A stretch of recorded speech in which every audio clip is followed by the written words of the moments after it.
You wake up before sunrise. The air is cold. Your stomach is empty. Somewhere outside the shelter, birds are already screaming into the morning. You do not check your phone. You do not scroll for one more minute. You do not say, "I'll start later." Because if you do not move today, you might not eat today. For most of human history, life was brutally simple. Find food, avoid danger, stay with the group, protect the fire, watch the sky, watch the ground, watch everyone around you. There were no productivity apps, no calendars, no morning routines, no motivational videos, no five-step systems for discipline. And yet ancient humans did the things they had to do. They hunted, they gathered, they built shelters, they made tools, they followed animal tracks for hours, they walked for miles under the sun, they carried food back to camp, they repaired weapons, they watched children, they kept fires alive. So why do we struggle to answer one email? Why can a modern human sit in a safe room with food nearby, no predators, no immediate danger, and still feel unable to begin a simple task? Why does the ancient human brain seem so powerful in the wilderness, but so confused in front of a laptop? The answer is not that modern humans are lazy. The answer is that procrastination is not a character flaw. It is a mismatch. Your brain was built for a world where action had immediate consequences. If an ancient human ignored hunger, they felt it. If they ignored cold, they shook. If they ignored danger, they died. If they ignored the group, they became vulnerable. The brain did not need discipline when reality itself provided urgency. A broken spear meant you might fail the next hunt. An empty water skin meant you might not survive the walk. A strange sound in the grass meant you paid attention instantly. Ancient life gave the brain clear signals. Do this now or suffer soon. Modern life does the opposite. Most modern tasks are abstract. You are not chasing an animal. You are replying to a message. You are not building shelter before a storm. You are organizing a file. You are not gathering food before sunset. You are working on a project that might help your future career months from now.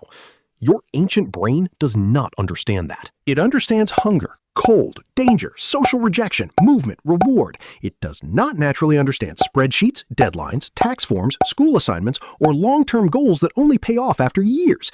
This is why procrastination feels so strange. You know something matters, but your body does not feel like it matters. There is no lion behind you, no storm approaching, no tribe waiting for the firewood, just a silent task on a glowing screen. And your brain asks, is this really urgent? Then it looks for something easier. A notification, a snack, a video, a message, anything with a faster reward. This is where modern life becomes dangerous. Not physically dangerous, but psychologically dangerous. Ancient humans lived in a world of delayed comfort, but immediate meaning. Modern humans live in a world of immediate comfort, but delayed meaning. That changes everything. Imagine an ancient hunter following deer tracks. Every footprint matters. Every broken branch is information. Every sound could be useful. The goal is clear. The body is moving. The environment gives feedback. Now imagine a modern person trying to work on a long essay. The goal is vague. The reward is far away. The body is still. The room is safe. The phone is nearby. The task feels endless. One world pulls your attention outward. The other traps your attention inside your own head. Ancient humans also did not have infinite alternatives. If you were bored 30,000 years ago, you could not open 10 apps. You could not watch strangers argue. You could not listen to music, play a game, check messages, order food, and compare your life to thousands of people. Your options were limited. And limitation is powerful. When there are fewer options, action becomes easier. Modern people often think freedom means having endless choices, but the brain often experiences endless choice as stress. Should I work now or later? Should I answer this first or that first? Should I study, exercise, clean, plan, rest, read, improve myself, build something, message someone, or watch one more video? The ancient brain did not evolve for infinite menus. It evolved for direct problems. There is food. Get it. There is danger. Avoid it. There is fire. Protect it. There is a crying child. Comfort it. There is a tool. Fix it. Modern productivity turns life into a fog of invisible priorities, and when the brain cannot tell what matters most, it often chooses what feels easiest. That is procrastination, not stupidity, not weakness, confusion. But there is another reason ancient humans rarely procrastinated. They were watched, not by cameras, not by bosses, by the group.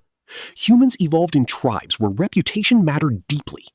If you refused to help gather food, people noticed. If you slept while others worked, people noticed. If you failed to contribute again and again, you became a problem. Your survival depended on being useful. This does not mean ancient life was perfect or fair, but it did mean your actions were visible. Modern life hides many of our actions. You can procrastinate alone. You can waste hours alone. You can avoid your goals alone. You can feel ashamed alone. Ancient humans were surrounded by social feedback. Modern humans are surrounded by private temptation. And private temptation is much harder to fight. Because no one sees the small moment where you choose distraction. No one sees the 10 seconds before you give up. No one sees how many times you almost started. Your brain evolved to care what the tribe thinks. But now, the tribe is not in the room. The phone is. And the phone is better at giving rewards than any ancient forest ever was. A berry tastes good. A successful hunt feels good. A warm fire feels good. But social media gives tiny rewards every few seconds. New image, new sound, new message, new joke, new outrage, new possibility. Your dopamine system was built to push you toward useful things. Food, connection, novelty, information. Modern technology gives all of those things without effort. So when you ask your brain to do something difficult and boring, it compares that task to the easiest reward machine ever created. Of course the task loses. Ancient humans did not have stronger willpower. They had fewer artificial enemies. Their environment pushed them toward action. Ours often pulls us away from it. So what can we learn from them? Not that we should live in caves, not that modern comfort is bad, but that the brain works better when tasks feel physical, immediate, social, and meaningful.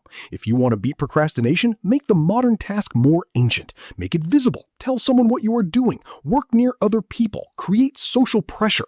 Make it physical. Stand up, move, use paper, walk before working. Turn thinking into action. Make it immediate. Do not say, I will finish the whole project. Say, I will work for 10 minutes. Make it concrete. Do not write be productive. Write the exact next action. Open the document. Write the first sentence. Send the message. Clean the desk. The ancient brain does not like vague missions. It likes tracks in the dirt. And most importantly, remove the false berries, the phone, the tabs, the endless small rewards. Ancient humans did not win because they were more disciplined. They won because the environment made survival obvious. Modern humans have to build that environment on purpose. That is the strange truth. Your brain is not broken. It is ancient. It still wants movement, urgency, feedback, tribe, and meaning. But instead, we give it silent rooms, abstract deadlines, infinite distractions, and goals that pay off years later. Then we blame ourselves for struggling. Maybe procrastination is not proof that you are lazy. Maybe it is proof that a survival machine is being asked to live inside a world it never evolved to understand. For most of history, humans did not need motivation to act. Life itself was the motivation. And now that life has become comfortable, quiet, and complicated, we have to create the signals that nature used to give us for free. If this is hitting home, hit subscribe. What comes next will change everything.